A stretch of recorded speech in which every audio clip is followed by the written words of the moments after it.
Details ಕೊಡ್ತಾರೆ ನಮ್ಮ ಪ್ರತಿನಿಧಿ ಬಸವರಾಜ್ ನೇರ ಸಂಪರ್ಕದಲ್ಲಿ. ಬಸವರಾಜ್, ಅಲ್ಪಸಂಖ್ಯಾತರು 3 ಕಡೆ ಕೇಳಿದ್ರು ಟಿಕೆಟ್, ಸಿಕ್ಕಿರೋದು ಒಂದೇ ಕಡೆ.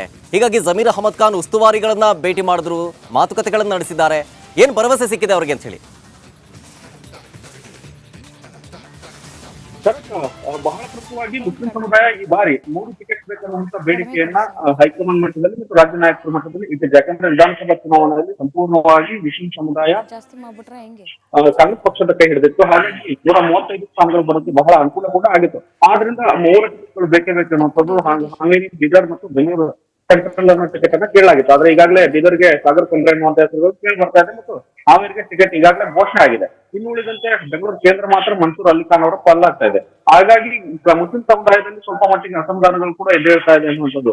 ಯಾಕಂದ್ರೆ ನಾವು ಕಾಂಗ್ರೆಸ್ ಪಕ್ಷದ ಪರವಾಗಿ ನಿಷ್ಠಾವಂತರಾಗಿ ನಿಂತುಕೊಂಡು ಕೂಡ ನಾಯಕರಿಗೆ ಮನೆ ಹಾಕುವಂತ ಕೆಲಸಗಳು ಆಗ್ತಾ ಇಲ್ಲ ಮತ್ತು ಹೆಚ್ಚಿನ ಟಿಕೆಟ್ಗಳು ಸಿಗ್ತಾ ಇಲ್ಲ ಅನ್ನುವಂಥ ಒಂದು ಅಸಮಾಧಾನವನ್ನ ಈಗ ಮುಸ್ಲಿಂ ನಾಯಕರು ವ್ಯಕ್ತಪಡಿಸ್ತಾ ಇದ್ದಾರೆ. ಮತ್ತು ಕೊನೆ ಕ್ಷಣದವರೆಗೂ 3 ಟಿಕೆಟ್ ಬೇಕೇ ಬೇಕು ಅನ್ನುವಂಥ ಡಿಮಾಂಡ್ ಅನ್ನು ಕೂಡ ಮುಸ್ಲಿಂ ನಾಯಕರು ಹೈಕಮಾಂಡ್ ಮುಂದೆ ಒತ್ತಾಯವನ್ನು ಮಾಡ್ತಕ್ಕಂಥದ್ದು. ಇನ್ನು ಉಳಿದ ಈಗಾಗಲೇ ಒಂದೇ ಟಿಕೆಟ್ ಘೋಷಣೆ ಆದ ಬಳಿಕ ಮುಂಬರತಕ್ಕಂಥ ವಿಧಾನ ಪರಿಷತ್ ಚುನಾವಣೆ ಏನಿದೆ, ಆ ಚುನಾವಣೆಯಲ್ಲಿ ಹೆಚ್ಚಿನ ಸಂಖ್ಯೆಯಲ್ಲಿ ಅವಿರೋಧವಾಗಿ ಆಯ್ಕೆ ಆಗುವಂತ ಸಾಧ್ಯತೆಗಳಿರ್ತವೆ. ಅವಿರೋಧವಾಗಿ ಆಯ್ಕೆ ಆಗ್ತಕ್ಕಂತಹ ಸ್ಥಾನಗಳಿಗೆ ಮುಸ್ಲಿಂ ಸಮುದಾಯದ ನಾಯಕರನ್ನ ಪರಿಗಣಿಸಬೇಕು ಅನ್ನುವಂತ ಒಂದಷ್ಟು ಬೇಡಿಕೆಗಳನ್ನು ಕೂಡ ಈಗ ಹೈಕಮಾಂಡ್ ಮಟ್ಟದಲ್ಲಿ ಮುಸ್ಲಿಂ ನಾಯಕರು ಇಡ್ತಾ ಇದ್ದಾರೆ. ಹೀಗಾಗಿ ಟಿಕೆಟ್ ಸಿಕ್ಕಿಲ್ಲ ಅನ್ನೋ ಕಾರಣಕ್ಕೆ ಎಐಸಿಸಿ ನಾಯಕರು ಮತ್ತು ಹೈಕಮಾಂಡ್ ನಾಯಕರು ಈ ಒಂದು ಮುಸ್ಲಿಂ ಸಮುದಾಯಕ್ಕೆ ಮುಂದಿನ ದಿನಗಳಲ್ಲಿ ಹೆಚ್ಚಿನ ಸ್ಥಾನಮಾನಗಳನ್ನ ಪತ್ರಕ್ಕೆ ಉಳಿದ ಚುನಾವಣೆ ಮಾಡಿಕೊಡ್ತಾರೆ, ಅಥವಾ ಇದೇ ರೀತಿ ಈಗ ಏನು ಅಸಮಾಧಾನ ಹೊರ ಹಾಕ್ತಾ ಇದ್ದಾರೆ ಮುಸ್ಲಿಂ ನಾಯಕರು ಟಿಕೆಟ್ ಅನ್ಯಾಯ ಆಗಿದೆ ಅಂತ ಮತ್ತೆ ಅಸಮಾಧಾನಕ್ಕೆ ಮುಸ್ಲಿಂ ನಾಯಕರಿಗೆ ಮತ್ತು ಮುಸ್ಲಿಂ ಸಮುದಾಯಕ್ಕೆ ಕಾರಣ ಆಗುತ್ತೆ ಅಂತ ಕಾರಣ ನೋಡ್ಬೇಕಾಗುತ್ತೆ. ಮತ್ತು ಈ ಲೋಕಸಭಾ ಚುನಾವಣೆಯಲ್ಲಿ ಮುಸ್ಲಿಂ ಸಮುದಾಯ ಕಾಂಗ್ರೆಸ್ ಪಕ್ಷದ ಪರವಾಗಿ ನಿಲ್ಲುತ್ತಾ ಅಥವಾ ಒಂದಿಷ್ಟು ಅಸಮಾಧಾನದಿಂದ ಚುನಾವಣೆಯನ್ನು ಹೊರಗುವಂತ ಕೆಲಸ ಏನಾದ್ರು ಆಗುತ್ತೆ ಕೂಡ